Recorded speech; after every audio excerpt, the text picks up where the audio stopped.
आवाज सर्वसामान्यांचा। मसवड व्हाया दहिवडी आणि खटाव तालुक्यातील वडूज येथे लाडक्या बहिणींचा सन्मान सोहळा उत्साहात पार पडला। महायुती सरकारची महत्त्वपूर्ण असलेली लाडकी बहीण योजनाची विरोधकांनी खिल्ली उडवली असली तरी वडूज येथील सोहळ्यास तोबा गर्दी भगिनींच्या उपस्थितीने विरोधकांना मोठी चपराक बसली आहे। त्यामुळे पिचका कुणी कुणाचा करतय येणारी निवडणुकीचा काळच ठरवेल असा सूचक इशारा आमदार जयकुमार यांनी वडूज येथील लाडकी बहीण सन्मान सोहळ्याच्या वेळी दिला आहे। महिलांना तिच्या प्रपंचाला हातभार लागावा म्हणून ही योजना सरकारने चालू केली आहे। आता या योजनेमुळे विरोधकांना पोटशूळ उठला आहे। पाणी आणि विकासापासून खटाव मानला वंचित ठेवण्याचं काम बारामती तसेच फलटणकरांनी केले आहे। देवेंद्र भाऊ आणि एकनाथ भाऊ यांच्या माता भगिनीच्या सन्मान सोहळा निर्णयाचे महिलांनी स्वागत केले। योजना सुरू झाल्यापासून विरोधक या योजनेची खिल्ली उडवत आहेत। आजच्या या महिलांच्या उपस्थितीमुळे विरोधकांना मोठी चपराक बसली। जवळपास 30,000 महिलांचा उदंड प्रतिसाद या मेळाव्याला लाभलेला दिसत होता। साड्या वाटपात जयकुमार गोरेंचा पिचका आयुष्यामध्ये कधी होणार नाही। पिचका विरोधकांचा झाला आहे। या पिचक्यातून कसे बाहेर पडायचे हे विरोधकांना सुचत नाही। पिचका त्यांच्या राजकारणाचा आणि बुद्धीचा झाला आहे असा आपल्या शैली भाषेत आमदार जयकुमार गोरे यांनी विरोधकांचा समाचार घेतला आहे।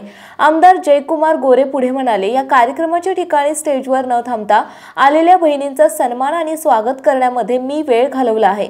मला माझ्या बहिणींची व्यवस्था आणि त्यांना लाभ मिळावा ही भूमिका महत्त्वाची होती। हा मताचा मेळावा नसून आशीर्वादाचा मेळावा आहे। त्यामुळे परमेश्वराने विरोधकांना या दुःखातून सावरण्याची संधी द्यावी। शेवटी स्वार्थासाठी एकत्र आलेल्यांना मान खटावची जनता यांना कधीही स्वीकारणार नाही। जनता तुम्हाला माफ करणार नाही। जवाब मिलेगा, करारा जवाब मिलेगा। जो किया है भुगतना पडेगा असा इशारा विरोधकांना दिला आहे। या लाडकी बहीण सोहळा कार्यक्रमाच्या ठिकाणी वडूज पोलिसांनी चोख बंदोबस्त ठेवला होता।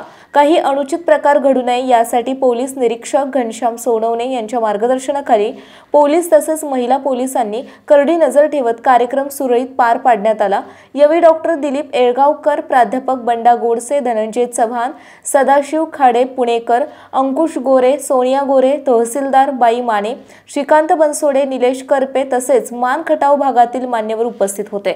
कार्यक्रम होता की जशी ही योजना जाहीर झाली तेव्हापासून आदरणीय शरद पवार असतील, सुप्रियाताई असतील, वडेट्टीवार असतील, नाना पटोलेजी असतील, उद्धव ठाकरेजी असतील, या सगळ्या लोकांनी या योजनेची खिल्ली उडवली आणि या भगिनींना फुकट वाटण्याची आवश्यकता नाही, चुकीची सवय लावताय आणि ही योजना निवडणुकीपुरती आहे म्हणून एक नेरेटिव्ह सेट करायचा प्रयत्न केला। आजच्या उपस्थितीनं त्यांना मोठी चपराक आहे की बहिणींचा भावांच्यावर विश्वास आहे, देवेंद्र भाऊवर विश्वास आहे, एकनाथ भाऊवर विश्वास आहे, आमच्यावर विश्वास आहे। हे बहिणींनी यातून सिद्ध केलं आणि आपण सगळेजण बघताय जवळजवळ 30,000 महिलांचा उदंड प्रतिसाद या मेळाव्याला लाभला आणि ज्या बहिणींचं एवढं मोठं प्रेम या ठिकाणी मिळालं, माझ्यासारखा लोकप्रतिनिधी या बहिणींचं प्रेम बघून धन्य झाला आणि या बहिणींना एवढंच आश्वस्त करेल की जोपर्यंत जीवात जीव आहे तोपर्यंत तुमचा भाऊ तुमच्या सेवेत राहील। हा शब्द आजच्या कार्यक्रमाच्या निमित्तानं मी माझ्या बहिणींना या ठिकाणी देतो। भाऊ, जसा जसा कार्यक्रमाचा उत्साह वाढतोय, दहिवडी असेल, वडूज असेल, तसं तसं विरोधक एका वेगळ्या दृष्टीने तुमच्याकडे पाहत आहेत। काही ठिकाणी साड्याचा पिचका झाला अशा पद्धतीच्या बातम्या प्रसारित होत आहेत। त्याबद्दल काय ऐकले का तुम्ही? काय साड्यांचा पिचका झाल्याच्या बातम्या प्रसारित होत आहेत माध्यमांवरती। साड्या वाटपामध्ये पिचका झालेल्या बातम्या प्रसारित होत आहेत माध्यमांवरती, याबद्दल काय? आता साड्या वाटपात जयकुमार गोरेचा पिचका आयुष्यात कधी होणार नाही। जयकुमार गोरे सक्षम आहे, पिचका विरोधकांचा झालेला आहे। आता या पिचक्यातनं बाहेर कसं पडायचं हे त्यांना सुचत नाही, म्हणून आलेल्या बहिणींच्या सन्मानाचा त्यांना कौतुक करण्यापेक्षा कशात पिचका झाला हे शोधायचे। पण पिचका त्यांच्या राजकारणाचा आणि पिचका त्यांच्या बुद्धीचा झाला आहे हे या निमित्तानं तुम्ही पाहाल। एक विषय आहे, जेव्हा 30,000 महिला येतात थोडी फार गैरसोय होऊ शकते हे मानणारा मी कार्यकर्ता आहे। अख्खा या कार्यक्रमाचा आयोजक म्हणून एकही सेकंद जयकुमार गोरे बसला नव्हता। आलेल्या बहिणींचं स्वागत आणि सन्मान आणि त्यांची व्यवस्था करण्यामध्ये माझा वेळ गेला, पण मला माझ्या बहिणींची व्यवस्था महत्त्वाची होती। माझा हा कार्यक्रम या बहिणींसाठी होता, त्या बहिणींनी त्याचा लाभ घेतला पाहिजे ही होता। त्यामुळं कोण कोणाचा पिचका केला आहे हे तुम्हाला निवडणुकीत मतमोजल्यावर कळेल. आज त्या विषयावर मला बोलायचं नाही, कारण हा मताचा मेळावा नाही, हा आशीर्वादाचा मेळावा होता. आणि मला आनंद आहे, असे सावत्र भाऊ कितीही पिचका झाला म्हणला तरी माझ्या सगळ्या या तालुक्यातल्या बहिणींनी मला आशीर्वाद दिलेले आहेत.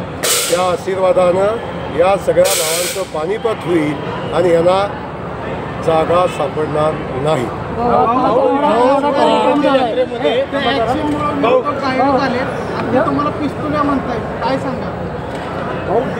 आता एक विषय आहे, कोण काय म्हणतो मी पिस्तुल्या आहे, मी आणि काय आहे, हे ज्याने म्हणला तो लुब्रिकंट आहे. त्यामुळे पिस्तुल्याचा विषय नाही आहे. माझी जी भूमिका आहे, पिस्तूलचं माझ्याकडे ओरिजिनल लायसन आहे, पिस्तूलचं लायसन आहे, बंदुकीचं लायसन आहे आणि शासनानं दिलेलं लायसन आहे. त्यामुळं मला काही म्हणला तरी बंदूक चालवायचं ज्ञान मला आहे, पिस्तूल चालवायचं ज्ञान मला आहे आणि हे कुणासाठी चालवावं याचं मला भान पण आहे. त्यामुळं माझ्या बहिणीचं रक्षण करताना कुणी जरी आडवा आला, वेळ पडली तर त्याची व्यवस्था होईल. काळजी करू नका, कोण काय म्हणेल त्याच्याकडे फार लक्ष द्यायचं कारण नाही.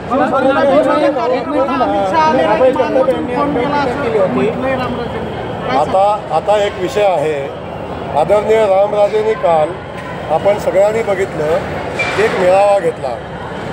20 वर्ष मंत्री असणारा, 7 वर्ष सभापती असणारा, 27 वर्ष सत्तेत असणारा रामराजेंना जर जयकुमार गोरे नावानं जर रडण्याची वेळ आली, सत्तेतनं 5 महिनेसुद्धा बाहेर राहिला ना, ज्या माणूस राहिला नाही त्या माणसाला सत्ता गेल्यानंतरचं आत्ता जाणवायला लागलं. एक लक्षात घ्या, जयकुमार गोरेनं आजपर्यंत जी त्यांच्यासोबत केलेली लढाई, सत्ता नसताना, फक्त आमदार असताना, आमदार नसताना आणि कुठलंही मंत्रिपद सभापतीपद नसताना केलेली आहे. जयकुमार गोरे कधीही रडला नाही 17 वर्षात. जर सत्तेतनं बाहेर राहिलेला, किंबहुना आजही सत्तेमध्येच आहे, आजही सत्तेमध्ये आहे, जर रामराजेंना 5 महिन्यासुद्धा सत्तेशिवाय हा माणूस सामना करू शकत नाही आमचा, तर लक्षात घ्या तो माणूस किती कमजोर आहे. जर पालापाचोळा घेऊन फिरला असता. अरे मी भाग्यवान आहे, खटाव माझ्या मातीत जन्माला आलो आणि याचा मला अभिमान आहे, याचा मला अभिमान आहे. आणि या भावाला, या पुत्राला, या मुलाला खटावमानच्या आया बहिणीनं स्वीकारलेला आहे. आणि त्यामुळं असला कोण काय म्हणतो आणि कोण काय सांगतो याच्यावर हे ठरत नाही आहे. मला माझ्या मातीनं स्वीकारलं आहे, खटावमानच्या मातीनं स्वीकारलं आहे, खटावमानच्या आया भगिनींनी मला स्वीकारलेलं आहे. त्यामुळं अशा सावत्र भावानी किंवा अशा मातीशी बैमानी करणाऱ्या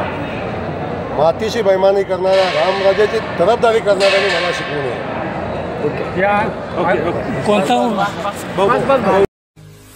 आपल्या परिसरातील महत्त्वाच्या बातम्या पाहण्यासाठी मायभूमी न्यूज चॅनलला यूट्यूबवर सबस्क्राईब करा आणि बेल आयकॉन प्रेस करा.